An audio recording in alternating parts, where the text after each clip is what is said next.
السلام وعلیکم علیکم جناب، السلام۔ ایک سوال تھا کہ ہم جب اللہ کی بارگاہ میں دعا کرتے ہیں تو دعا مختصر سے مانگنا چاہیے یا کہ دعا کو لمبی کرنا چاہیے؟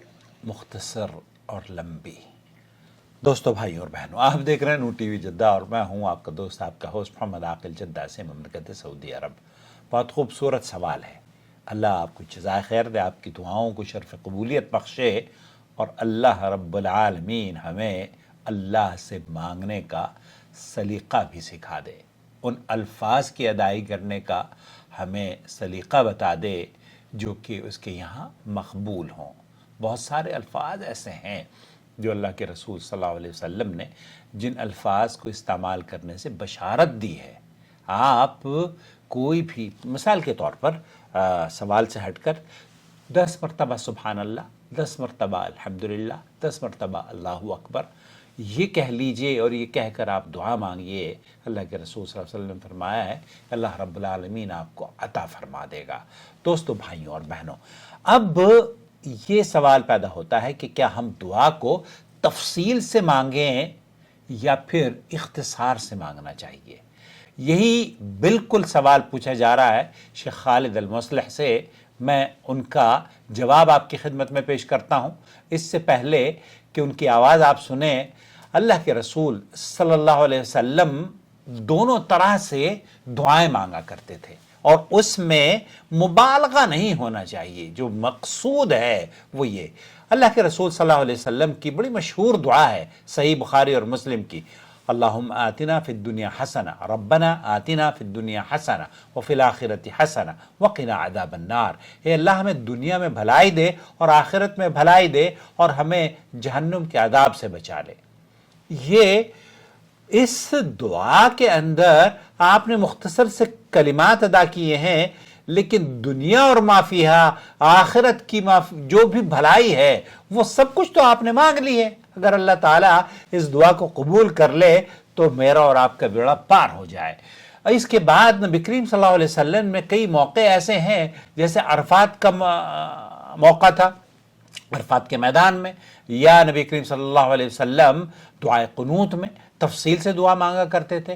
تو دونوں طرح سے جائز ہے، لیکن مبالغہ نہیں ہونا چاہیے۔ اور وہ جو مبالغے کی بات ہے وہ آپ کی خدمت میں عرض کرتا ہوں۔ ایک عورت یہ پوچھ رہی ہے، ہم یہ جاننا چاہ رہے ہیں کہ تخصیص اور تفصیل دعا میں کس طریقے سے کر سکتے ہیں، اور درمیانی اعتدال کس طریقے سے قائم کیا جا سکتا ہے؟ تخصيص في الدعاء يا شيخ.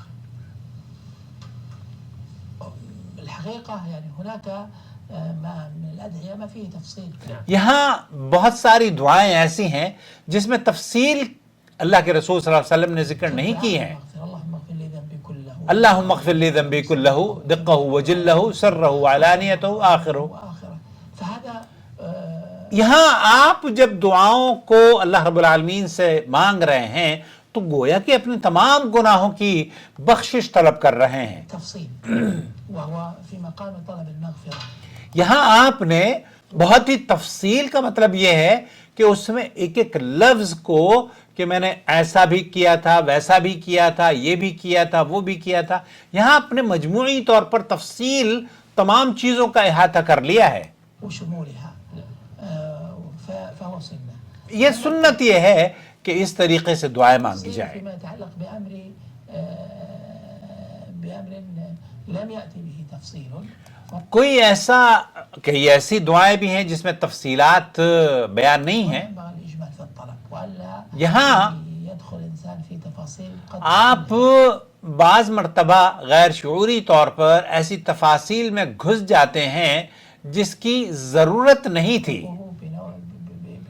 بالاعتداء في الدعاء. یہاں وہ زیادتی کا تصور لے کر دعاؤں میں اس کو اہل علم نے قرار دیا ہے۔ والله تعالى لا يحب المعتدين كما قال.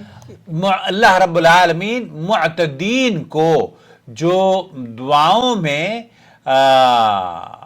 بہت زیادہ طویل کرتے ہیں، انہو لا يحب المعتدین، تو اللہ رب العالمین اپنے جیسے قرآن کریم میں ہے نا، سورہ الاعراف آیت نمبر 55 پہ ادعوا ربکم تضرعا وخفیہ، اپنے رب کو گڑ گڑا کر اور چپکے چپکے پکارو، بے شک وہ حد سے بڑھنے والوں کو پسند نہیں کرتا. تو یہاں جو حد سے تجاوز کرتے ہیں اللہ رب العالمین ان کو پسند نہیں کرتا. ادعوا ربكم تضرعا وخفيا انه لا يحب المعتدين. ومن الاعتداء وہ اعتداء کیا ہے، وہ حد سے تجاوز کرنا کیا ہے. يفصل الانسان في بعض الاشياء. بہت ساری چیزوں میں ایک انسان جس کی ضرورت نہیں تھی وہ اس کو بڑھا چڑھا کر پیش کرتا ہے. حذيفة ان ابنا له كان يسأل. حضرت حذیفہ کے بیٹے تھے جن کا تذکرہ شیخ خالد المصلح کر رہے ہیں. فقال اللهم اني اسالك القصر الاخضر على يمين الداخل یہاں وہ جب دعا مانگ رہے ہیں اللہ رب العالمین سے من باب الجنة. من باب الجنہ، تو یہ کہہ رہے ہیں کہ میں اللہ رب العالمین ایک ہرا محل تجھ سے طلب کرتا ہوں، جب میں جنت میں داخل ہوں تو میرے داہنی جانب ہو، یا کیا کس طرح جانب ہو، سنتے ہیں. اني اسالك القصر الاخضر على يمين الداخل اعلی یمین داخل من باب الجنة. من باب الجنہ، جب میں جنت سے داخل ہوں، جنت میں داخل ہوں تو اے اللہ مجھے ہرا محل داہنے ہاتھ پر عطا فرمانا. فنهاه وزجره عن هذا لكون هذا من الاعتداء في تو الدعاء. آپ نے حضرت حذیفہ کے بارے میں ہے، آپ نے کہا کہ یہ آپ نے ناپسند کیا. يحب المعتدين. فينبغي یہ اس اضافے میں یا اس معتدین کا تذکرہ میں شامل ہے. المؤمن ان يترك مثل هذه الاسهابات ومثله اللهم اني اعوذ بك من النار وسلاسلها. اسی طریقے سے آپ نے سنا ہوگا کہ اب لوگ یہ کہتے ہیں کہ اللہ مجھے جہنم سے بچا، وہاں کی گرمی سے بچا، وہاں کی پیپ سے بچا، وہاں کی فلاں سردی سے بچا، وہاں کے عذاب. جب آپ عذاب کی بات کر رہے ہیں تو وہ تمام چیزوں کو محیط ہے. يفصل تفصيلا ما جاءت به السنه في تو یہاں اس تفصیل کی جو نبی کریم صلی اللہ علیہ وسلم سے ثابت نہیں ہے، اگر اوائڈ کیا جائے تو بہتر ہے. وما فيها من عذاب وما فيها من شر. جب آپ یہ کہتے ہیں کہ عذاب اور اس کی دردناکیوں سے آپ پناہ مانگ رہے ہیں تو وہ کافی ہے. اجرني من النار كما جاء في الدعاء. اللہم اجرنی من النار، اللہ کے رسول صلی اللہ علیہ وسلم دعا مانگا کرتے تھے. وقد قال فيه النبي صلى الله عليه وسلم حولها ندندن في حديث معاذ. فيكفي في سؤال الجنة تو یہاں اجمال وسؤال الاعلى منها الفردوس. یہاں مختصر اور جنت الفردوس یا اعلیٰ چیز کا اللہ رب العالمین سے ہمیشہ سوال کرنا چاہیے، دون الدخول في تفاصيل دون الدخول بالتفاصیل، تفاصیل میں بہت زیادہ نہیں پڑھنا چاہیے. لعلي اتيت على سؤالها فبينا ان التفصيل منه ما هو وارد وهو سنه ومنه ما لم يرد وهو اعتداء. جیسے میں نے عرض کیا، شیخ فرما رہے ہیں کہ آپ اللہ کے رسول صلی اللہ علیہ وسلم سے کچھ تفصیل وارد ہیں اور کہیں بہت ساری تفصیلات ہیں جو اللہ کے رسول صلی اللہ علیہ وسلم نے اس کا تذکرہ نہیں کیا ہے. اما التفصيل في امر الدنيا مثلا اما التفسیر فی امر الدنیا، لما يقول اللهم اني اسالك زوجة اور میں اپنے لیے اللہ خوبصورت دلہن تلاش کرتا ہوں. جميلة طويلة. تو جمیلتن طویلتن، وہ لمبی بھی ہو، مالدار بھی ہو، خوبصورت بھی ہو، سفید ہو، گوری ہو، اس کا قد و قامت ایسا ہو، اس کا وزن اتنا ہو، اس کے بال ایسے ہوں، اس کی ناک ایسی ہو. بہت سے لوگوں کو جو خد و خال ہے خواتین کا، اس میں ان کی ناک کو، ان کی آنکھوں کو، ان کے کانوں کو، ان کے گلے کو، وہ اور ان کے بالوں کو، ہر چیز کو خاص نگاہ سے دیکھتے ہیں. تو وہ تذکرہ کرتا ہے بيضاء حمراء بیضا حمراء سمراء، وہ کالی ہو، گوری ہو، سانولی ہو، کیسی ہو، يعني گداز ہو.